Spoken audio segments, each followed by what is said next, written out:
రసజ్ఞులైన సాహితీ మిత్రులందరికీ ద్విభాష్యం రాజేశ్వరరావు నమస్కారం.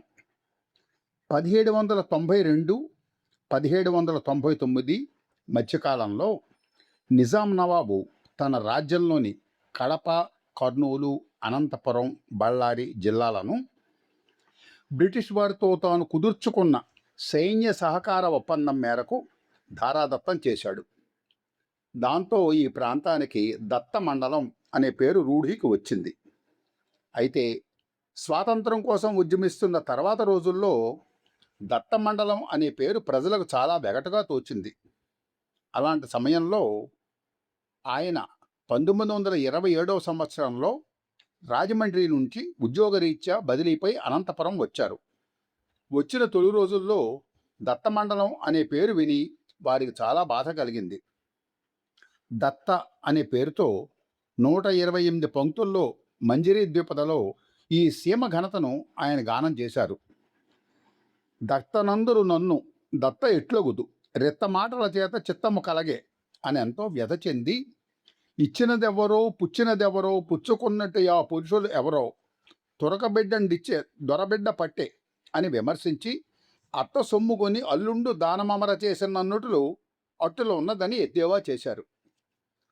చారిత్రకంగా వస్తున్న ఈ సీమ ప్రాశస్త్యాన్ని ఒగ్గడించి దత్త అనే పేరు ఉత్త దబ్బర అని ఆయన తలచారు. 1928వ సంవత్సరం నవంబర్ 17, 18 తేదీల్లో నంద్యాలలో ఆంధ్ర మహాసభలు జరిగాయి. రెండవ నాడు ప్రథమ దత్త మండలం సమావేశానికి శ్రీ కడపట కోటిరెడ్డి గారు అధ్యక్షత వహించారు. ఆ సందర్భంగా దత్త మండలాలకు రాయలసీమ అనే నామకరణం చేసి శ్రీ పప్పూరు రామాచార్యుల చేత తీర్మాన రూపంలో ప్రతిపాదింపజేసి సభవారి చేత ఆమోదింపజేశారు ఆయనే తర్వాత రోజుల్లో ఆంధ్ర బెర్నాడ్ షా అని పేరు పొందిన శ్రీ చిలుకూరు నారాయణరావు మహాశయులు. తర్వాత రోజుల్లో శ్రీ గాడిచెర్ల హరిసర్వోత్తమరావు గారు రాజకీయంగా రాయలసీమ పదానికి ప్రచారం కలిగిస్తే, శ్రీ పప్పూరి రామాచార్యులు వారు తమ పత్రిక శ్రీ సాధన ద్వారా స్థిరత్వాన్ని కలిగించారు. శ్రీ చిలుకూరి వారు విశాఖపట్నం జిల్లా పొందూరు సమీపంలోని ఆనందపురంలో శ్రీమతి లక్ష్మమ్మ, శ్రీ భీమాచారి దంపతులకు 1889వ సంవత్సరం ఆగస్టు 9వ తేదీన జన్మించారు. వీరి మాతృభాష కన్నడం. శ్రీకాకుళం మున్సిపల్ ఉన్నత పాఠశాలలో విద్యాభ్యాసం చేసి పర్లాకిమిడి, విజయనగరం మహారాజా కళాశాలలో చదివి పట్టభద్రుడయ్యారు. 1914లో మద్రాసు విశ్వవిద్యాలయం నుంచి తెలుగు, కన్నడం భాషల్లో ఎంఏ పట్టా పొందారు. తర్వాత విద్యాబోధనకు అవసరమయ్యే ఎల్టీ పట్టా కూడా సాధించారు. శ్రీ చిలుకూరి వారిపై గిడుగు, గురజాడల ప్రభావం చాలా ఉంది. ఆ ప్రభావమే ఆయనను వ్యావహారిక భాషావాదిగా మార్చింది. అప్పట్లో ఉత్తర సర్కారు ప్రాంతాలకు చెందిన స్కూళ్ల ఇన్స్పెక్టర్ జేఏ ఎయిట్స్ వద్ద శ్రీకాకుళం మున్సిపల్ హై స్కూల్లో 1914వ సంవత్సరంలో తాత్కాలిక ప్రతిపాదకపై నెలకు 90 రూపాయల జీతంతో ఉపాధ్యాయుడిగా పనిచేశారు. తర్వాత రాజమండ్రి ప్రభుత్వ కళాశాలలో తెలుగు సంస్కృత భాషా పండితుడుగాను, వెర్నాక్యులర్ సూపరింటెండెంట్గాను కూడా పనిచేశారు. 1927 జనవరి నెలాఖరులో బదిలీపై అనంతపురం దత్తమండల కళాశాలకు వచ్చారు. ఇక్కడ ప్రాచ్యభాష శాఖాధిపతిగా పనిచేశారు. శ్రీ చిలుకూరు వారు 1914వ సంవత్సరం ఏప్రిల్ నెలలో ఎంఏ పరీక్ష వ్రాసిన తర్వాత నన్నయ్య రాసిన ఆంధ్ర మహాభారతంలోని పదాల సూచికను తయారు చేయడానికి పూనుకున్నారు. అప్పటి నుండి 13 సంవత్సరాలు అధ్యయనం సాగించి 1928వ సంవత్సరంలో చెన్నపురి విశ్వవిద్యాలయంలో 11వ శతాబ్దం నాటి తెలుగు భాష అనే అంశం మీద తమ సిద్ధాంత వ్యాసం సమర్పించారు.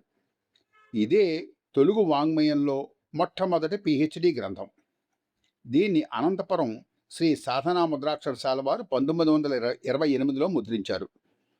ఇందులో ఇంగ్లీష్లో వ్రాసిన 6 పుటల ఉపోద్ఘాతం, 1 పుట తెలుగులో విషయ సూచిక, 297 పుటల సిద్ధాంత వ్యాసం ఉన్నాయి. 1945వ సంవత్సరం సెప్టెంబర్ నెలలో పదవీ విరమణ చేసిన చిలుకూరి వారు అనంతపురంలోనే స్థిరపడ్డారు. ఈయన తన జీవితంలో మొత్తం 1,54,000 తెలుగు సామెతలను సేకరించి ఉంచితే అందులో పోయినవి పోగా 80,000 మాత్రం మిగిలాయి. తెలుగు, తమిళ, కన్నడ, మలయాళ భాషలు ద్రావిడ భాషలనే కాల్డ్వెల్ పండితుడి సిద్ధాంతంతో చిలుకూరి వారు విభేదించారు. తమిళ మలయాళ భాషలకు సన్నిహిత సంబంధం ఉంది, కానీ తెలుగు భాషకు తక్కిన ద్రవిడ భాషలతో సంబంధం లేదు, స్వతంత్రమైన స్థానం ఉంది అన్న గ్రియర్సన్ వాదనతో చిలుకూరి వారు ఏకీభవించారు. తెలుగులోకి ఖురాన్ గ్రంథాన్ని అనువదించిన మొట్టమొదటి వ్యక్తి నారాయణరావు గారే. తెలుగు ఖురాను మొదటి ముద్రణ 1925లోను, రెండవ ముద్రణ 1938లోనూ జరిగింది. ఉమర్ ఖయ్యాం రాసిన రుబాయితీలను ముత్యాల సరములు అనే పేరుతో తెలుగులో రాశారాయన. చిలుకూరి వారు అశ్వత్థామ, అంబ, అచ్చి, నాటకము, నందుడు, సూరసేనుడు, నిగమశర్మ, బ్రహ్మశరము, మదాలస, బొమ్మ పొత్తికలు, శిరోమణి మొదలైన నాటకాలు, జపాన్ తెలుగు పదకోశము, తెలుగు జపాన్ పదకోశము, మరాఠీ తెలుగు పదకోశము, ఆంగ్ల ఆంధ్ర నిఘంటువు, వనస్పతి నిఘంటువు మొదలైన నిఘంటువులను, గుజరాతీ వాంగ్మయ చరిత్ర, అశోక చక్రవర్తి ధర్మశాస్త్రములు, ప్రాచీన విద్యాపీఠములు, జర్మనీ విద్యా విధానము, సంస్కృత లోకోక్తులు, ఉపనిషత్తులు మొదలైన మొత్తం 200కు పైగా గ్రంథాలను రచించారు.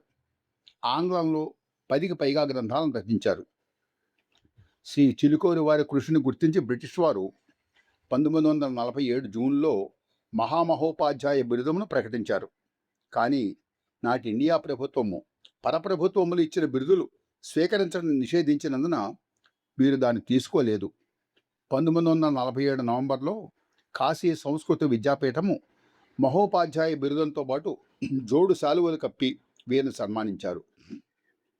బహుముఖ ప్రజ్ఞాశాలి, బహుభాషా కోవిదుడు, బాల సాహిత్యం, పదకోశ నిర్మాణం, భాషా చరిత్ర రచన, నాటక రచన, సంగీత సాహిత్య సాధన, శాసన సేకరణ, అధ్యయనం, వివరణ, సాంఘిక సేవ మొదలైన అనేక రంగాలలో తమ ప్రజ్ఞాపాఠకాలతో వెలుగొందిన ఈ వాంగ్మయమూర్తి అనంతపురంలో ఆత్రేయాశ్రమ వాసంతో సుపవిత్రమైనటువంటి జీవితాన్ని గడిపి చివరి రోజుల్లో పుట్టకూర్పు వ్యాధితో బాధపడి 1951 జూన్ 22న చెన్నైలో స్వర్గస్థులయ్యారు. వీరి దివ్య స్మృతికి మన తెలుగువారందరం నీరాజనాలు అర్పిద్దాం. విషయ సేకరణకు తోడ్పడిన శ్రీ చిలుకూరి వారి రచనల మీద సిద్ధాంత వ్యాసం సమర్పణ ద్వారా పిహెచ్డి పొందిన డాక్టర్ అవధానుల నాగరాజారావు గారికి ధన్యవాదాలు తెలియజేసుకుంటూ సెలవు. నమస్కారం.